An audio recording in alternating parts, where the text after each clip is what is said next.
Une jeune fille enceinte de 13 ans est hospitalisée en urgence. La jeune fille révèle une vérité au médecin. Clara, une jeune fille de 13 ans, était assise sur son lit, le visage pâle. « Maman, j'ai très mal », dit-elle d'une voix faible. Isabelle, la mère de Clara, était occupée dans la cuisine, mais en entendant la voix de sa fille, elle s'est précipitée à ses côtés. Son cœur se serra en voyant le visage de Clara, pâle et extrême, les yeux remplis de larmes. « Clara, ma chérie, qu'est-ce qui t'arrive » s'exclama Isabelle en s'agenouillant et en posant une main sur le front de sa fille. Il faisait froid. Clara ne répondit pas, elle serra simplement avec force la main de sa mère, enfonçant ses ongles dans la peau d'Isabelle. La douleur intense l'empêchait de parler. Une voix résonna depuis l'entrée. C'était Madame Rosa, la voisine, qui passait par là et entendait les cris de détresse. Voyant Clara trembler avec ses lèvres violettes, elle se précipita à l'intérieur. « Madame Rosa, je ne sais pas. La petite se plaint de douleur au ventre depuis ce matin.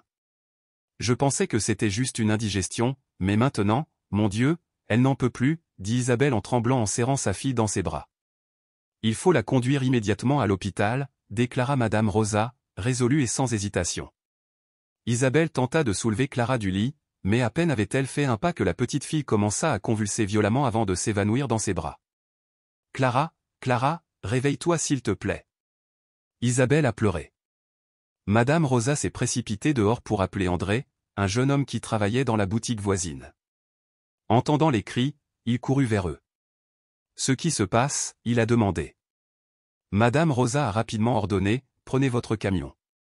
Nous devons emmener Isabelle et sa fille à l'hôpital, l'enfant est en danger. » Sans perdre une miette, André s'est précipité chez lui, a ramené son véhicule, et en moins de 2 minutes, la vieille camionnette s'est arrêtée devant la porte. Les mains tremblantes, Isabelle essaya de soulever Clara, mais elle n'en eut pas la force. André s'avança, prit doucement Clara dans ses bras et la plaça soigneusement sur la banquette arrière. « Vite à l'hôpital » insistait Isabelle, tandis qu'André s'appuyait sur l'accélérateur et que le véhicule filait à toute vitesse, le vent rugissant autour d'eux. Isabelle serra Clara contre elle, les larmes coulant sans retenue. « Mon chéri, n'aie pas peur. Maman est là. Tout ira bien » murmure-t-elle. Mais Clara restait immobile, la respiration faible. Isabelle sentait les battements irréguliers de son cœur. L'anxiété la saisit. L'hôpital, situé au centre du village, était à plus de 30 minutes. Lorsqu'ils arrivèrent enfin, Isabelle sauta hors du véhicule, le cœur en détresse. « S'il te plaît, ma fille » immédiatement, elle a pleuré. Un groupe d'infirmières se précipita vers elle et le docteur Anna, une femme d'âge moyen aux cheveux bouclés et aux yeux perçants, s'approcha rapidement pour examiner Clara. Après un bref instant, elle a donné l'ordre « Emmenez-la immédiatement aux urgences ». Clara a été placée sur une civière pendant que les infirmières la connectaient à un moniteur cardiaque et lui inséraient une intraveineuse. Isabelle saisit la main du docteur. « Docteur, ma fille s'est plainte de douleurs abdominales atroces et a ensuite perdu connaissance. Je ne sais pas ce qu'elle a, » dit-elle, luttant pour rester calme. « Nous allons l'examiner immédiatement. »« Calmez-vous » a rassuré le docteur Anna. Mais comment Isabelle pouvait-elle rester calme? Elle observa les infirmières travailler sur sa fille, son âme se brisant à chaque instant. Après que Clara ait été emmenée aux urgences, Isabelle s'est effondrée sur une chaise, agrippant convulsivement ses vêtements. Madame Rosa s'assit à côté d'elle et lui donna une légère tape sur l'épaule. « Clara est une fille forte. Elle s'en sortira » a-t-elle déclaré. Isabelle n'a pas répondu. Ses yeux restaient fixés sur la porte des urgences, derrière laquelle sa fille luttait contre la douleur intérieure. Le docteur Anna et son équipe ont travaillé sans relâche. Le moniteur cardiaque bipait régulièrement. Clara respirait avec difficulté, son corps était trempé de sueur. « Nous avons besoin d'une prise de sang immédiatement » ordonna le docteur Anna. Un infirmier nommé Miguel a rapidement prélevé un échantillon de sang de Clara. Alors que le docteur Anna examinait Clara, elle remarqua l'expression de douleur sur son visage. Quelque chose n'allait pas. Elle a commencé à examiner l'abdomen de Clara à la recherche de signes inhabituels. Une autre infirmière souleva doucement le haut de Clara pour commencer l'examen. Dès que l'infirmière a effleuré la partie inférieure du ventre de Clara, Clara a gémi et ses yeux se sont remplis de larmes. « Docteur, aidez-moi » murmura Clara en pleurant. Le médecin prit doucement la main de Clara. « Où souffres-tu le plus » ma chérie, elle a demandé. Clara ne répondit pas. Elle se contenta de presser ses lèvres, son corps tremblant. À ce moment-là, Miguel revint avec les résultats de la prise de sang. Il posa le rapport sur la table, visiblement inquiet. « Docteur Anna, les résultats. » dit-il. Elle les saisit et parcourut rapidement le rapport. Ses yeux s'écarquillèrent de surprise. « Ce n'est pas possible, murmura-t-elle. Miguel déglutit difficilement.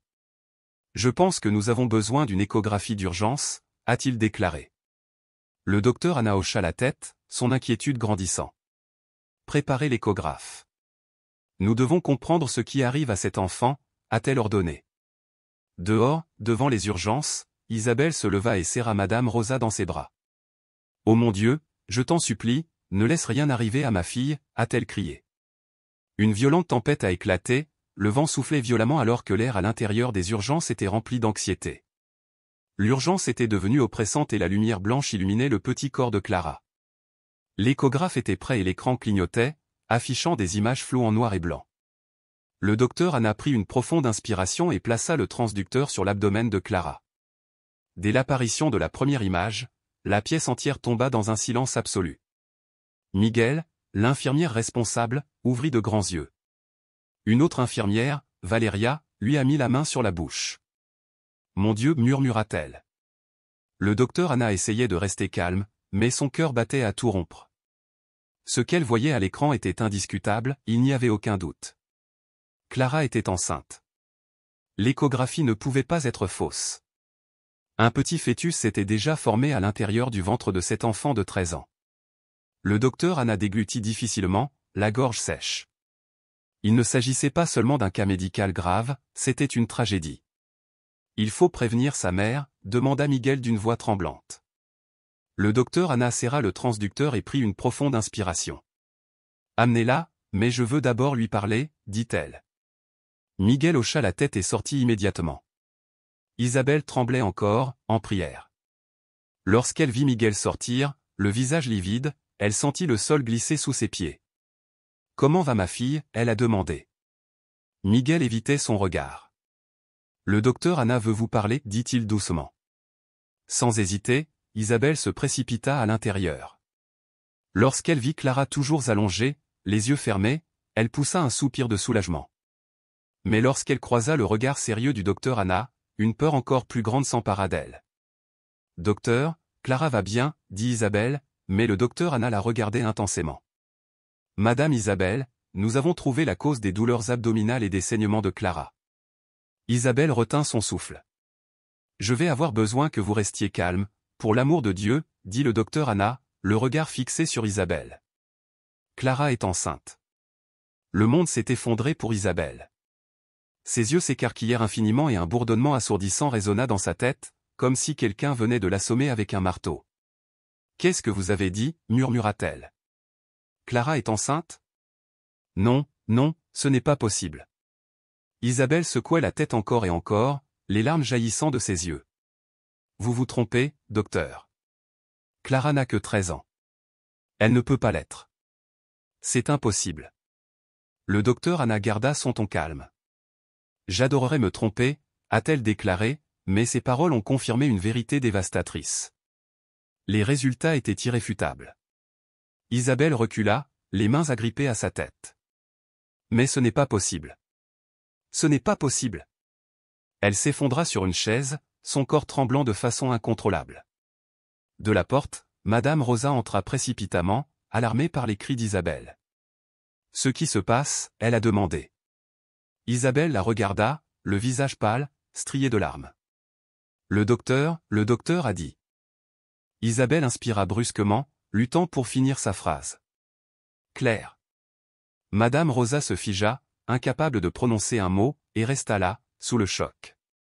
Dans la chambre d'hôpital, Clara remua soudain, les yeux grands ouverts, remplis de peur. Voyant la douleur dans les yeux de sa mère, ses propres larmes commencèrent à couler. Isabelle se précipita vers elle en prenant la main de Clara dans la sienne. « Ma chérie, » dit-elle, la voix tremblante. Le médecin avait tort. Vous n'êtes pas enceinte, n'est-ce pas? Clara serra les lèvres, son corps tremblant violemment. Le médecin avait tort, répéta Isabelle, sa voix n'étant rien d'autre qu'un doux plaidoyer. Mais Clara restait silencieuse, ses larmes coulant à torrents. Le docteur Anna s'assit doucement à côté d'Isabelle et posa une main réconfortante sur son épaule. « Madame, je sais à quel point c'est difficile à accepter, mais la priorité désormais est Clara. » Isabelle se tourna brusquement vers sa fille en la saisissant par les épaules. « Clara. Qui t'a fait ça? Qui est responsable ?» Clara éclata en sanglots incontrôlables, mais aucun mot ne sortit de ses lèvres. Madame Rosa posa une main sur le bras d'Isabelle, essayant de la calmer. « Peut-être que l'enfant n'est pas encore prêt à parler, suggéra-t-elle doucement. Les bras d'Isabelle tombèrent, sa tête appuyée contre le lit de Clara. « Clara, je suis vraiment désolée.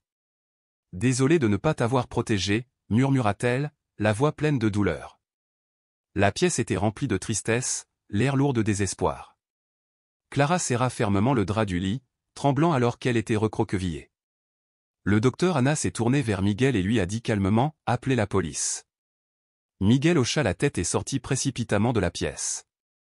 Dehors, l'orage faisait rage avec violence, le vent hurlait par les fentes des fenêtres comme une plainte lugubre dans la nuit.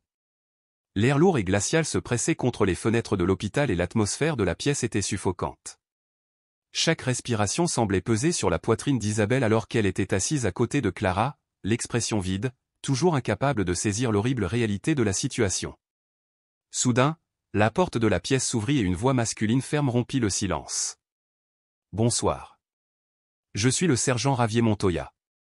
J'ai reçu un rapport d'urgence de l'hôpital. » Ravier, un homme d'une quarantaine d'années au bâti robuste et au regard perçant mais compréhensif, entra dans la pièce. Ses yeux trouvèrent immédiatement Clara, toujours tremblante dans son lit. Son instinct lui disait que quelque chose de très grave se déroulait ici. Le docteur Anna hocha solennellement la tête. Cette enfant a été admise pour de fortes douleurs abdominales et une perte de sang anormale. Après les examens, nous avons découvert qu'elle était enceinte. Madame Isabelle se figea, les yeux écarquillés d'incrédulité. Son visage était marqué par la douleur, et Ravier, baissant la voix, essayait de parler le plus doucement possible. « Madame Isabelle, je suis désolé de poser ces questions maintenant, mais elles sont essentielles. Savez-vous si quelqu'un pourrait être impliqué dans cette situation ?»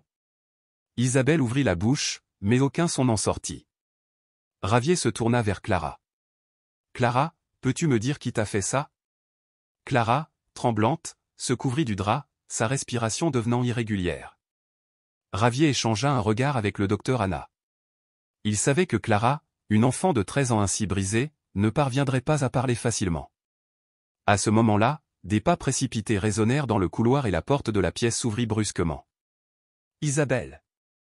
La voix d'Isabelle reflétait sa surprise lorsqu'elle aperçut Louis, le beau-père de Clara, debout sur le seuil. Il portait une veste sombre, ses cheveux étaient bien coiffés et son visage avait une expression neutre. Mais ses yeux, ils étaient étranges. Il entra dans la pièce et observa toutes les personnes présentes, avant de concentrer son regard sur Clara. « Que se passe-t-il ici ?» demanda-t-il d'une voix incroyablement calme. « Je viens d'apprendre que Clara a été hospitalisée. » Isabelle se leva immédiatement.